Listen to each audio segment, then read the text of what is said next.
नमस्कार, ताजा विशेष में आप सभी का स्वागत है। मैं हूं शाह आलम। शनिवार को दिल्ली में नीति आयोग की बैठक हुई थी। उस बैठक में विपक्षी तमाम मुख्यमंत्रियों ने बैठक का बहिष्कार कर दिया था, लेकिन पश्चिम बंगाल की मुख्यमंत्री ममता बनर्जी विपक्षी मुख्यमंत्री के बावजूद नीति आयोग की बैठक में पहुंची, लेकिन थोड़ी देर बाद वो बैठक से बाहर आ गई।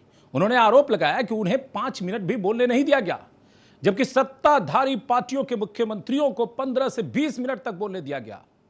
यहां तक कि आंध्र प्रदेश के मुख्यमंत्री चंद्रबाबू नायडू तो 20 मिनट से भी ज्यादा बोले, लेकिन पश्चिम बंगाल का मुद्दा जब उठाया गया तो उनके माइक्रोफोन को बंद कर दिया गया।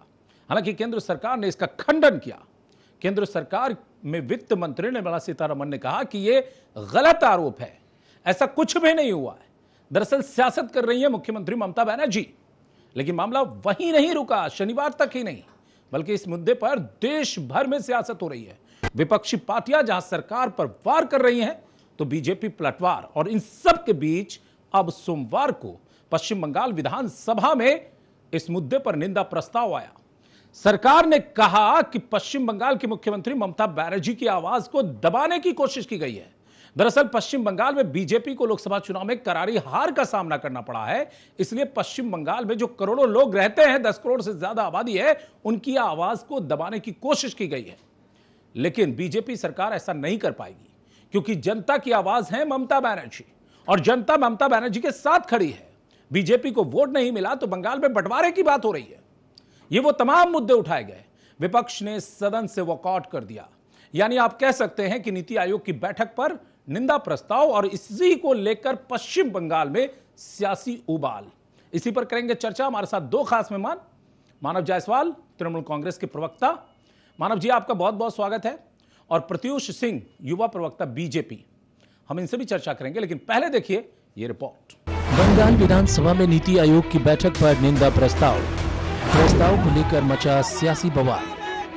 विधानसभा में तृणमूल ने लाया निंदा प्रस्ताव, बीजेपी विधायकों ने किया सदन से वॉकआउट। नीति आयोग की बैठक में सीएम का माइक्रोफोन बंद करने का आरोप। नीति आयोग की बैठक के दौरान मुख्यमंत्री ममता बनर्जी का माइक्रोफोन बंद करने का आरोप लगा है, जिसके बाद से देश भर में सियासी उबाल है।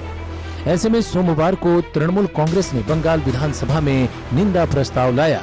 विधानसभा में मंत्री मानस भुइया ने माइक बंद किए जाने को लेकर निंदा प्रस्ताव पेश किया और इसे पश्चिम बंगाल का अपमान बताया। টাকা না পাওয়ার জন্য তিনি বলবেন না তো তার মাইক্রোফোন বন্ধ করে দেওয়া হবে। তিনি প্রতিবাদ করে বেরিয়ে আসছেন। বিরোধী বিজেপি কি বলছে? না, উনি তো পরিকল্পনা করে গিয়েছিলেন। আচ্ছা বলুন তো, এদের আমি কি বলবো? এদের কি না জানা অবাস্তব কিছু ব্যক্তিত্ব বলবো, না ভয়ঙ্কর হিংসাত্মক মানসিকতা নিয়ে মুখ্যমন্ত্রীকে আক্রমণ করার জন্যই কথা বলেন সেটা বলবো? मानस भैया के इस प्रस्ताव का तृणमूल कांग्रेस ने समर्थन किया, जबकि बीजेपी इसके विरोध में उतर आई और भाजपा विधायकों ने इस प्रस्ताव के विरुद्ध नारेबाजी करते हुए सदन से वॉकआउट कर दिया। भाजपा के इस वॉकआउट पर मंत्री चंद्रिमा भट्टाचार्य ने कहा कि देश की एकमात्र महिला मुख्यमंत्री का नीति आयोग की बैठक में माइक बंद कर बंगाल के साथ दुर्व्यवहार किया गया है। देश कभी माफ नहीं करेगा। করার জন্য রাস্তা প্রশস্ত করে, তাই তিনি 3 বারের মুখ্যমন্ত্রী, একবারের নন। তিনি যেমন সরকার পক্ষে যারা আছেন তাদের মুখ্যমন্ত্রী, তেমনি বিরুদ্ধে যারা রয়েছেন তাদেরও তো মুখ্যমন্ত্রী। তা অসংসদীয় ভাষা যে ভারতের কেন্দ্রীয় অর্থমন্ত্রী যে ব্যবহার করলেন, তার জন্য কি একটুও মনে হলো না যে এই ভাষাটা অসংসদীয়? এর একটা প্রতিবাদ করা উচিত। মহিলা যারা রয়েছে বিধায়ক, তাদেরও একটু মনে হলো না যে এটা বলা উচিত? কারণ আপনি দেখবেন যে ফলস শব্দ অথবা ফলসহুড শব্দ, এটা কিন্তু মিথ্যাচার, অর্থাৎ মিথ্যা কথা। এই মিথ্যা কথা বলা केंद्रीय अर्थमंत्री बोलेছেন, हमारे माननीय मुख्यमंत्री बोलेছেন। उधर भाजपा विधायक सदन से वॉकआउट कर विधानसभा के बाहर प्रदर्शन करने लगे और सत्ता विरोधी नारे लगाने लगे। बीजेपी विधायक शंकर घोष ने कहा कि ये सोच समझकर बनाया गया झूठ है, हमें ये प्रस्ताव स्वीकार नहीं है। দেখুন, আমাদের মুখ্যমন্ত্রী মিথ্যা ভাষণে, অসত্য ভাষণে পটু, ফলে যে তিনি যে কথা সাংবাদিকদের সামনে বলেছেন সেই কথা ইতিমধ্যে নীতি আয়োগের পক্ষ থেকে সেটাকে খারিজ করা হয়েছে। বলা হয়েছে যে তার সময় শেষ হয়ে গেছে, তারপরে তিনি সেখান থেকে বেরিয়ে গিয়েছেন। উনি নীতি আয়োগের মিটিং এ যাবেন যাবেন না, যাবেন যাবেন না, পেন্ডুলামের মতন নড়ছিলেন। গিয়েছিলেন নাটক করতে, বাইরে এসে নাটক করেছেন। সেই নাটকের এখানে আলোচনা, এইটা আমরা মনে করি সংসদীয় গণতন্ত্রের পক্ষে বিপজ্জনক। आपको बता दें कि 27 जुलाई को नीति आयोग की बैठक में हिस्सा लेने के लिए ममता बनर्जी दिल्ली गई थी। हालांकि विपक्ष के तमाम मुख्यमंत्रियों ने इस बैठक का बहिष्कार कर दिया था, मगर मुख्यमंत्री ममता बनर्जी जैसे ही बैठक में गई, वहां पर बोलने के समय उन्हें बोलने नहीं दिया गया। उनका आरोप है कि जबकि सत्ताधारी राज्यों के मुख्यमंत्रियों को 15 से 20 मिनट तक बोलने दिया गया और जब बंगाल की बारी आई तो उन्हें 5 मिनट बोलने दिया गया।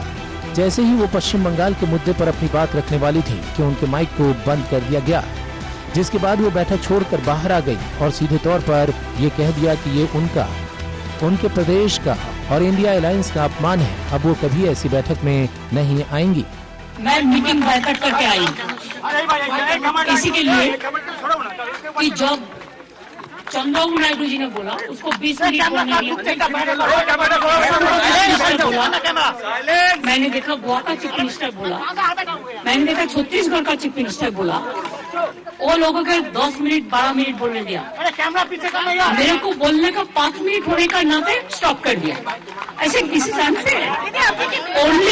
only one from opposition side, only I am presenting here. I am attending this meeting because of the greater interest that we know that cooperative federalism should be strong. Strengthened. You got political bias, you are not giving the proper attention to different states. Even budget also, this political bias budget.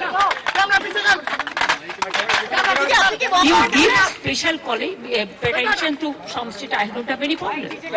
But why don't you आपने क्यों discriminate किया है? कुल मिलाकर नीति आयोग की बैठक को लेकर सियासी तापमान चढ़ा हुआ है। देश भर के साथ साथ पश्चिम बंगाल में सबसे ज्यादा इसका उबाल देखने को मिल रहा है। ऐसे में देखना होगा कि आने वाले समय में इस मुद्दे पर राजनीति और किस दिशा में बढ़ती है।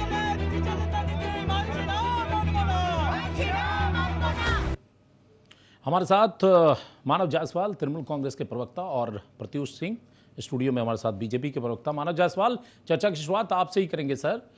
इस मुद्दे पर निंदा प्रस्ताव की क्या जरूरत है? निंदा प्रस्ताव की क्या जरूरत है? एक लौती महिला मुख्यमंत्री पूरे देश में है जी, और जिस तरीके से बंगाल की अवहेलना करी जा रही है, बंगाल को वंचित रखा जा रहा है, बंगाल के माताओं, बंगाल के जो श्रमिक हैं उनके पैसों को घर पकड़ के भाजपा अपने पास रखना चाहती है, और जितने भी विपक्षी प्रांत हैं, उनके मुख्यमंत्री हैं, उनके प्रति जो भाजपाइयों की जो रवैया है वो दिख रहा है। तो आप मुझे एक बात बताइए, ये जो निंदा प्रस्ताव जो आया किसलिए आया? अगर बोलने का मौका आप नहीं देंगे, अब हमारी एक महिला मुख्यमंत्री जिन्होंने ममता सिर्फ नाम से नहीं ममत्व का निर्वाह किया है बंगाल के प्रति, बंगाल को ऊर्जित किया है, बंगाल के डेवलपमेंट के स्रोत को बढ़ाया है, बंगाल के हर व्यक्ति को उनके प्रकल्पों ने छुआ है, उनके मन ने छुआ है, और आप उन्हीं को बोलने नहीं देने जा रहे हैं। अरे अगर हमारे मनरेगा के पैसे आपके पास हैं तो हम नहीं मांगेंगे, हम देश को अवगत नहीं कराएंगे जी। नीति आयोग को इसकी जानकारी हमें नहीं देनी चाहिए। आपके पास हमारे 2.25 लाख करोड़ रुपए फंसे हैं, अगर आप हमें वो देंगे तो इसके अंतर्गत हम ये काम कर पाएंगे। तो ये बताने का मौका एक प्रांत को नहीं मिलेगा। सिर्फ इसीलिए ना कि भाजपा हार गई यहाँ से, सिर्फ इसीलिए ना कि भाजपा के सांसद उससे पश्चिम बंगाल विधानसभा में निंदा प्रस्ताव लाकर क्या मिलेगा? ठीक है, आपको अगर मौका नहीं मिला, आपने देश के सामने रख दिया, लेकिन निंदा प्रस्ताव लाकर क्या संदेश जाएगा इससे? पूरे देश के प्रति संदेश जाएगा। क्या बात कर रहे हैं शालन जी?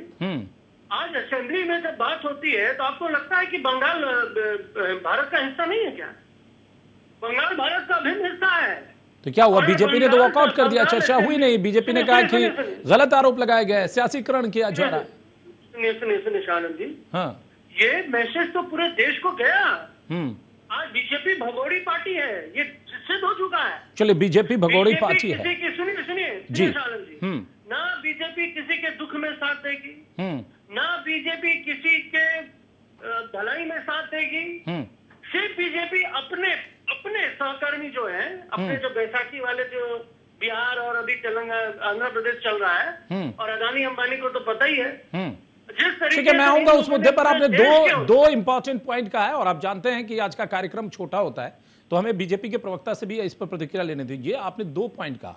आपने कहा कि बंगाल का बहुत कुछ बकाया है, जो आप पहले भी कहते आ रहे हैं। बंगाल के करोड़ों लोगों की आवाज है, क्या इस मुद्दे को नीति आयोग में नहीं रखने दिया जाना चाहिए था? और दूसरा, आपने कहा कि बीजेपी भगोड़ी पार्टी है, यह साबित हो गया। क्यों? क्योंकि बंगाल के मुद्दे पर ममता बनर्जी अपनी बात रखने गई थी और उनके माइक्रोफोन को बंद कर दिया गया और बीजेपी आज निंदा प्रस्ताव में हिस्सा नहीं ले रही है या नहीं ली। बताइए प्रत्युष जी। बात तो ये है कि मुझे आश्चर्य होता है कि अगर मुख्यमंत्री के साथ ऐसा कुछ हुआ है नीति आयोग की बैठक में, जो कि सरासर गलत है। नीति आयोग के चेयरमैन से लेकर बैठक में मौजूद सभी लोगों ने इसका खंडन किया है, लेकिन फिर भी अगर ममता बनर्जी हमें यकीन दिलाना चाहती है कि वो जो कह रही है वो सत्य है, तो फिर उनको वो काम करना चाहिए जिससे हमें यकीन हो कि वो जो कह रही है वो सत्य है। आपका 294 लोगों का विधानसभा है, 220 लोग आपके हैं, आप उसमें एक प्रस्ताव लाते हैं तो सब आपके तरफ से ही बोलेंगे। अगर आपको लगता है कि आपका दावा सही है तो फिर आप इतनी बड़ी नेता हैं, आप इतना बड़ा जन समर्थन लेने का दावा करती हैं, तो आप सीधा आक्रमण करिए ना, आप जाकर मामला करिए, आप नीति आयोग के खिलाफ मामला करिए, आप जो बोल रहे हैं निर्वाचन आयोग के खिलाफ मामला करिए। प्रस्ताव आया उसमें चर्चा में हिस्सा लेते हैं सर। चर्चा से भागने का क्या मतलब? चर्चा हो रही है तो मैं झूठ में चर्चा देने का आपसे कह मतलब रहा हूं झूठ कि को बल देना। विधानसभा में एक चर्चा हो रही है, चर्चा में हिस्सा लेते उसी में ये बात रख देते कि अगर आपके साथ ऐसा हुआ है, बंगाल का बकाया है, चलिए अदालत में, हम आपके साथ पार्टी झूठ को बल नहीं दे सकती ना। आप कह रहे हैं कि मुझे आपको कैसे पता झूठ है? ये आपको कैसे पता? आप कह रहे हैं कि मुझे बोलने का मौका नहीं मिला। वो कह रही है ना, नीति आयोग की मीटिंग्स का सारा डेटा बताता है कि हर मुख्यमंत्री ने। सच क्या है? मैं बोल दीजिए सच क्या है? नहीं बताता हूं सच क्या है। आप अगर नीति आयोग जाने के पहले ममता बनर्जी का जो बार बार विचार परिवर्तन हो रहा था, एक बार बोलती जाएंगे नहीं जाएंगे, तब उन्होंने कहा क्या था कि मुझसे भाषण का ड्राफ्ट मांगा गया, मैंने भाषण का ड्राफ्ट दे दिया। उसी भाषण के ड्राफ्ट के आधार पर हर व्यक्ति को बोलने का एक टाइम दिया गया था। उसके अलावा अगर किसी को बोलना है तो उनको उसमें यह कहना पड़ता है कि मैं और बोलना चाहता हूं, सबको समय मिलता है। लेकिन मुख्यमंत्री ममता बनर्जी क्या कैमरे पर आकर यह बोल सकती है कि मैंने नीति आयोग की बैठक में कहा कि मुझे और बोलना है, मुझे नहीं बोलने दिया गया? अगर वो ये बात कह सकती है तो आगे चर्चा हो, लेकिन मुख्यमंत्री ममता बनर्जी हर बार जवाब ले लेते हैं, छोड़ दे, जवाब ले लेते हैं, इस प्रश्न पर बात नहीं कर रहे। जवाब ले लेते हैं मानव जायसवाल। बंगाल की वंचना की बात हो रही है। बंगाल को चौथा सबसे अधिक टैक्स डेवोल्यूशन मिला है। बंगाल को पूर्वोदय स्कीम में लाया गया है। बंगाल में कोलकाता अमृतसर एक्सप्रेसवे लाया गया है। बंगाल में रेलवे की योजनाएं लाई गई हैं। केवल इसलिए कि 80 मिनट के भाषण में बंगाल का नाम नहीं आया। तो मैं आपको याद दिला दूं कि मध्य प्रदेश में भाजपा को सभी सीटें मिली हैं। क्या मध्य प्रदेश का नाम एक बार भी आया? इसका मतलब आंध्र का क्यों आया? बिहार का क्यों आया? भारत में बताता हूं क्यों आया। बैसाखी का नाम लिया आपने ना, बैसाखी का नाम लिया। भारतीय जनता पार्टी मध्य प्रदेश की अवहेलना कर रही है। आंध्र प्रदेश का नाम आने का कारण है कि आंध्र प्रदेश में नया कैपिटल आया है, अमरावती।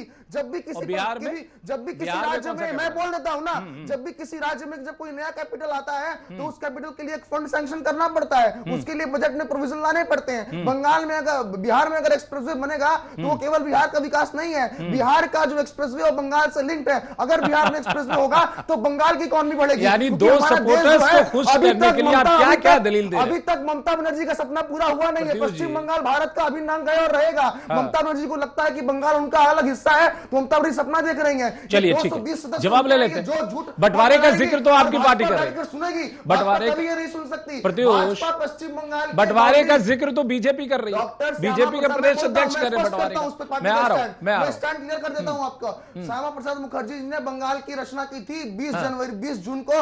हम लोग पश्चिम बंगाल दिवस मनाते हैं और पश्चिम बंगाल की जो भौगोलिक जो सीमा है, हम उसके अंदर रहकर पश्चिम बंगाल में जो कर सकते हैं करेंगे। लेकिन जब बंग भंग की मांग आती है तो हम बंग भंग का समर्थन नहीं करते, लेकिन हम उन लोगों का समर्थन करते हैं कि आखिर क्या कारण है कि ऐसी मांग आ रही है। छोटी प्रतिक्रिया दीजिए, फिर मैं ब्रेक कर जाऊंगा, लेकिन हम लोगों का ठीक है। एक मिनट मानव जायसवाल, दो बातें यहां से आई है। एक बात यह कि अगर ऐसा कुछ हुआ तो कोर्ट चले जाइए, मामला दर्ज कीजिए। ये कह रहे कि झूठ बोल रही है ममता बनर्जी, इनकी पार्टी का पूरा स्टैंड है, यानी केंद्र सरकार, नीति आयोग जो कह रहा है वो सच है। और दूसरा ये कह रहे हैं कि पश्चिम बंगाल को चौथा सबसे ज्यादा टैक्स का हिस्सा मिला है, फिर भी आप करें कि बंगाल वंचना है, बंगाल को मिल नहीं रहा। जल्दी से जवाब दीजिएगा, मुझे ब्रेक पे जाना संक्षेप में। तरीके से मैं बोल देना चाहता हूँ। पहली बात, झूठ की जो इन्होंने बात करी, इनको 15 लाख रुपए मिल गए होंगे, 2 करोड़ रोजगार इनको मिला है और अच्छे दिन आ गए हैं। ये झूठ नहीं है, ये सच है, सही बात है।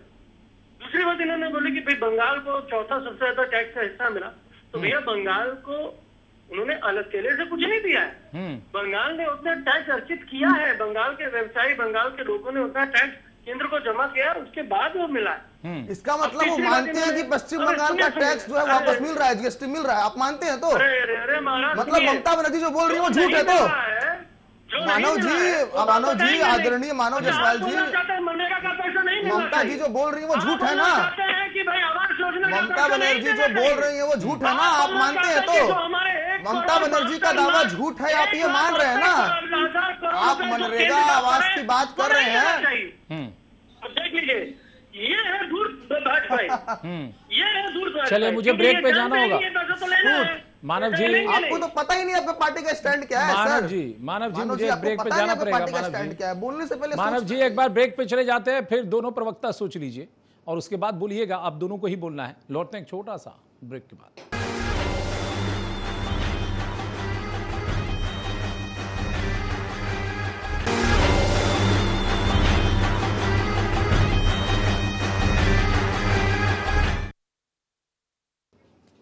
ब्रेक के बाद एक बार फिर से आप सभी का स्वागत है। आप देख रहे हैं ताजा विशेष, और ताजा विशेष में हम बात कर रहे हैं नीति आयोग की बैठक पर निंदा प्रस्ताव आया बंगाल विधानसभा में।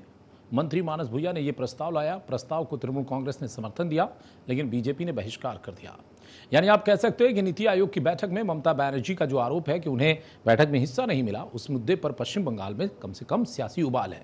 देश भर में राजनीति हो रही है इस मुद्दे पर। मानव जायसवाल, मेरा सवाल यह है कि अब यह कैसे सिद्ध होगा, कैसे सिद्ध होगा कि किसको कितना समय मिला?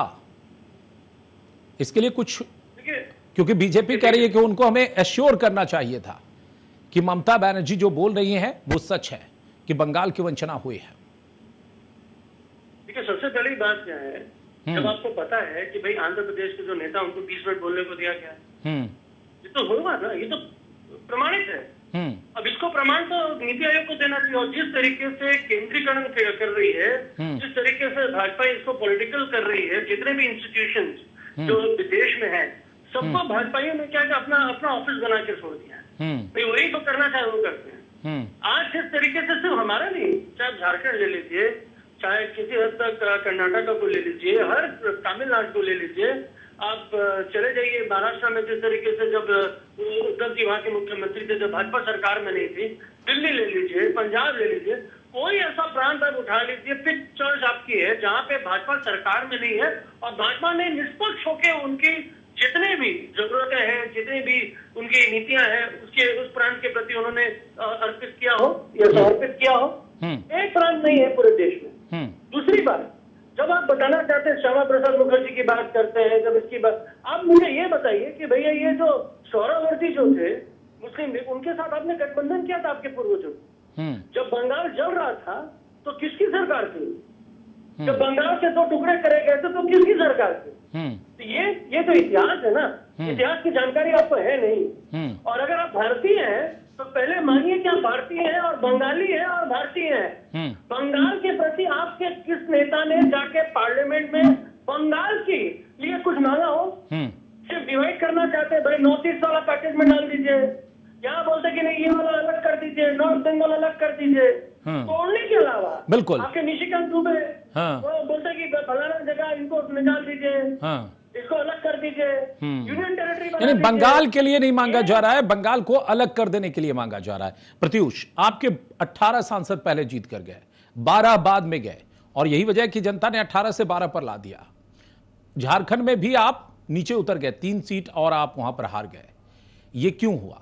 ये इसीलिए हुआ कि आपके सांसदों ने बंगाल और झारखंड के हित को नहीं रखा, और आज रखा भी तो आपने कहा कि भाई इन जिलों को यहां से 8 जिले काट दीजिए और नॉर्थ ईस्ट के साथ मिला दीजिए, उसका पैकेज मिलना चाहिए इसको।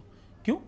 ये सर्वस्व एक गलत राज्य में बात 2 है। सरकारें चलेंगी। बिल्कुल बिल्कुल सर्वस्व गलत चीज। आप ये जो दावा उठ के आ रहा है ये संपूर्ण गलत है।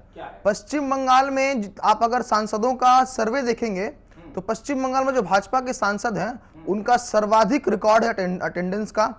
पश्चिम बंगाल से डॉक्टर सुकांतो मजूमदार जो है वो श्रेष्ठ सांसद चुने जाते हैं। पश्चिम बंगाल में भाजपा के सांसद राज्य सरकार के इंटरफेरेंस के बावजूद भी अपना एमपी लैड फंड को सही जगह खर्च करते हैं। पश्चिम बंगाल के सांसद के अनुरोध पर रेलवे का स्टॉपेज बढ़ाया जाता है।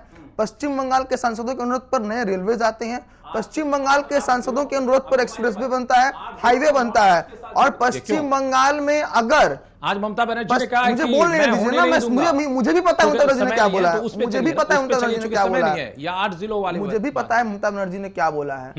डॉक्टर सुकांतम मजूमदार से लेकर निशिकांत दुबे की अगर आप बात सुनेंगे, डॉक्टर सुकांतम मजूमदार ने जो बात कहा वो बिल्कुल स्पष्ट था। उनके 51 सेकंड के वीडियो में उन्होंने 40 सेकंड में कहा था कि पश्चिम बंगाल के अंश के हिसाब में नॉर्थ ईस्ट का फंड यदि पश्चिम बंगाल को मिलता है तो पश्चिम बंगाल सरकार को कोई असुविधा नहीं होनी चाहिए। क्या दिक्कत है? अगर आपको एडिशनल पैसा मिलेगा नॉर्थ ईस्ट डेवलपमेंट फंड से, आपको क्या दिक्कत है? जब पश्चिम बंगाल में बाढ़ आ रहा था तो सिक्किम के मुख्यमंत्री क्लियर आपने किया, मुझे लगता है मानव जायसवाल का पक्ष इस पे ले लेना चाहिए। प्रधानमंत्री से मिलकर बोल रहे थे कि सिक्किम को ये फंड मिलना चाहिए, एनएच नेशनल हाईवे पर साफ सफाई काम होना चाहिए, और मुख्यमंत्री ममता बनर्जी क्या कर रही थी? राजनीति कर रही थी। बहुत अलग स्टेटमेंट है।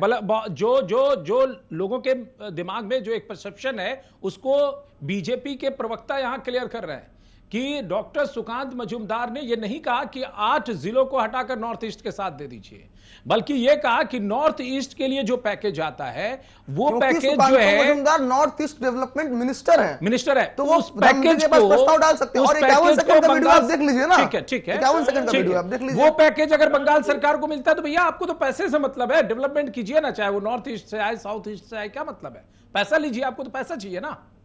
फिर इसका ऐसा परसेप्शन की बंटवारा और दिस दैट। जी बोलिए जल्दी। सबसे बड़ी बात क्या है जो मैं आपको बताना चाहता हूँ, ये जो बोलते हैं ना कि पैसे, ये पैकेज दिया, वो पैकेज दिया किसको? जो बेसिक है, जो रिक्वायरमेंट हमारी नहीं है, जो हमारा अधिकार है वो तो आप दे नहीं रहे। आपके एक सांसद जाके पार्लियामेंट में बोलते नहीं कि नहीं आप ये उल्टा, ये प्रमाणित है कि इनके सांसद गए हैं दिल्ली जाके, उन्होंने रोकने की कोशिश कराई है। शुभेंदु अधिकारी ने भी क्या, वो भी क्या, नहीं डॉक्टर मेरे सवाल सुने सर, मैं क्या बोल रहा हूँ सुन पा रहे हैं आप? सुकांत मजूमदार ने कहा कि नॉर्थ ईस्ट का ममता बनर्जी से लेकर तृणमूल का सबका झूठ पर्दाफाश हो गया है। नॉर्थ ईस्ट मिनिस्टर है, उसमें झूठी पार्टी है तृणमूल कांग्रेस, डेवलपमेंट में लगाया जाए तो क्या प्रॉब्लम? नीति आयोग से लेकर उत्तर बंगाल सब पर तो झूठ बोलते हैं आप लोग, झूठी पार्टी, झूठे लोगों का दल है, झूठ बोलते हैं आप। जो बात दिन की तरह स्पष्ट है उस पर कैसे झूठ बोल लेते हैं आप लोग? निशिकांत दुबे ने क्या बोला? 50 सेकंड का वीडियो देखने का पेशेंस नहीं है, आपने पॉलिटिकल पार्टी चला रहे, प्रवक्ता बन के बैठे, डॉक्टर लगा लिया नाम पे। क्या बोले? डॉक्टर ममता बंदोपाध्याय, पता ही नहीं क्या बोल रहे हैं, क्या सुन रहे हैं, क्या कह रहे हैं। पहले तो ये तो देखिए, ये जो पर्सनल टिप्पणियां कर रहे हैं ना, ये इनकी दिखाता दर्शाता है। अरे ममता बनर्जी को डॉक्टरेट का उपाधि कहां से मिला? मैं पर्सनल अटैक नहीं कर रहा हूँ। Manav ji I am sorry, Manav ji I am sorry, Manav ji I am sorry, Manav ji, Mamata Banerjee को डॉक्टरेट का उपाधि कहां से मिला? आप बताइए ना, ये पर्सनल कैसे हो गया? ममता बनर्जी मेरी मुख्यमंत्री है। मानव जी मेरी बात सुनिए, ममता बनर्जी मेरी मुख्यमंत्री है ना, मेरी मुख्यमंत्री को डॉक्टरेट का उपाधि कहां से मिला ये जानने का मुझे अधिकार नहीं है। मानव जी आपने एक आपत्ति शब्द मुझे लग रहा है प्रयोग कर दिया, वो आपको नहीं करना चाहिए, वो असंसदीय है। नहीं सर, ये असंसदीय है, प्लीज सर, नहीं सर, प्लीज सर, नहीं ये आप लोग नहीं सर। मानव जी अब देखिए, मानव जी के पास में कोई आर्गुमेंट नहीं है, वो प्लीज सर, मैं दोनों लोगों से बोला, एक मिनट रुकिए सर, मुझे बोलने देंगे सर, मुझे थोड़ा सा बोलना चाहिए सर, मुझे थोड़ा बोलने दे प्लीज, आपसे भी आग्रह है। और मैंने प्रत्युष से कहा कि प्रत्युष आप जो है मुद्दे को भटकाइए मत, आप उपाधि के ऊपर क्यों चलेंगे? उपाधि के ऊपर चर्चा अलग से कर लेंगे। मोदी जी का भी सर्टिफिकेट मांगा जाता है इस देश में, केजरीवाल ने मांगा, केस किया, ममता बनर्जी को लेकर भी आप बोले, वो एक अलग विषय है। जिस मुद्दे पर चर्चा हो रही है उस पर बोलना चाहिए। और मुझे लगता है मानव जी आपने जो असंसदीय भाषा का प्रयोग किया वो आपको नहीं करना चाहिए। मानव जी देखिए, आप वहां पे स्टूडियो में हैं, कोई व्यक्ति, हमारी महिला मुख्यमंत्री, इकलौती महिला मुख्यमंत्री जिनका जीवन संघर्ष में रहा है, उनके लिए कोई आपत्तिजनक तो जवाब दीजिए ना, आप जवाब दीजिए ना। लेकिन ऐसे आपको लग रहा है कि ये नहीं, ये जो शब्द है वो सही है क्या? एक मिनट सर, एक मिनट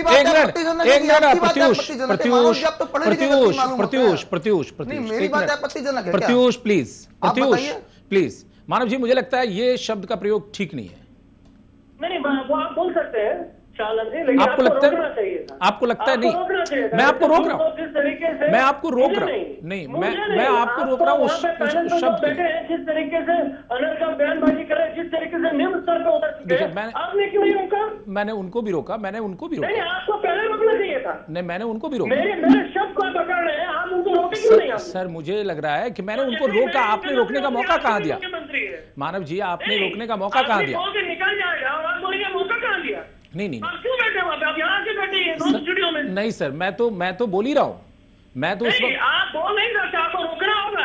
अरे सर मैंने रोका। मॉडरेट करने के लिए बहुत बोला गया है। नहीं, तो बिल्कुल। आप जब मेरी बातों अब पर आप जब एक चीज पकड़ा बताइए, है, मानव तो जी। एंड में पकड़ा, सुनिए मानव शानन जी, बोलिए जो सर। मैंने बेहुदा शब्द यूज किया है, फिर आप मैं कर रहे हैं। काफी अंतिम में यूज किया है। मुझे लगता है ये नहीं काफी करना अंतिम चाहिए, में। मुझे तब लगता है ये तक नहीं आप क्यों करना रोक रहे थे उनको? चाहिए, मुझे लग रहा है ये नहीं करना चाहिए था आपको। और मुझे नहीं, मैंने वो आपका प्रेरोगेटिव हो सकता है शानन जी, लेकिन आपका ड्यूटी है कि भाई उनको नहीं, ठीक है, वो देखिए मानव जी, मेरी ड्यूटी क्या है, मेरी ड्यूटी क्या है, मानव जी सुनिए ना, मेरी ड्यूटी क्या है, मैं पिछले 15 साल से ये काम कर रहा हूं, तो मुझे लगता है कि मेरी ड्यूटी मुझे पता है। और जहां पर मुझे लगा, रुक जाइए सर, आज के डेट में जहां हम और आप बात कर रहे हैं ना, तो आगे जाकर पत्रकार को इन्होंने घेराबंदी कर ली है भाजपाइयों ने। बिल्कुल किए होंगी, तो जहां ठीक है, तो जहां पर जो है वो है कर रहे होंगे, ठीक है। मुझे नहीं लगेगा, ठीक है, अगर आपको उचित लगता है तो दर्शकों पर छोड़ देते हैं, इस पर कोई मुझे सर मुझे मैं इसलिए मैंने इनसे भी कहा कि आपने डिग्री मांगा, डिग्री एक अलग विषय है, वो ये विषय है ही, तो और क्या कहा इन्होंने? तरीका था वो गलत है, ठीक है, वो तरीका गलत है, सारी चीजों को शिष्टाचार तरीके से बोल सकते हैं, ठीक है, बिल्कुल, लेकिन वो शिष्टाचार को अगर आप खो देंगे। मानव जी, आपके पास मुद्दे पर बात करने के लिए कुछ है? मानव जी, मुझे लगता है मैं तो बोल रहा हूँ कि जो बातें दिन की तरह पश्चिम बंगाल स्पष्ट का है, डेवलपमेंट, उसको अगर ममता बनर्जी नहीं समझ पा रही हैं, तो मुझे नहीं लगता कि कोई व्यक्ति इतना पढ़ा लिखा है वो इतनी स्पष्ट बातें नहीं समझ पाए। इतना स्पष्ट डॉक्यूमेंट में लिखा हुआ है, इतना स्पष्ट उनको इंस्ट्रक्शन है, सब कुछ स्पष्ट है, तो अगर वो नहीं समझ पा रही है, मुझे लग रहा है मैं चूंकि समझ में नहीं आता, मुझे लग रहा है कि हम इस डिबेट को यहीं पर खत्म करें। और मुझे लगता है कि प्रत्युष जी प्लीज प्रत्युष जी एक मिनट, मुझे लगता है मानव जी और प्रत्युष जी, आप दोनों से मेरा एक आग्रह है, डिबेट में प्रत्युष जी से भी मेरा आग्रह है और मानव जी से भी, एक तो पर्सनल नहीं होना चाहिए, एक कोई ऐसे शब्द का प्रयोग नहीं होना चाहिए जो अनपार्लियामेंट्री है, असंसदीय है, और अगर मैं कहीं पर रोकने में अक्षम रहा हूं तो इसके लिए मैं भी क्षमा चाहूंगा।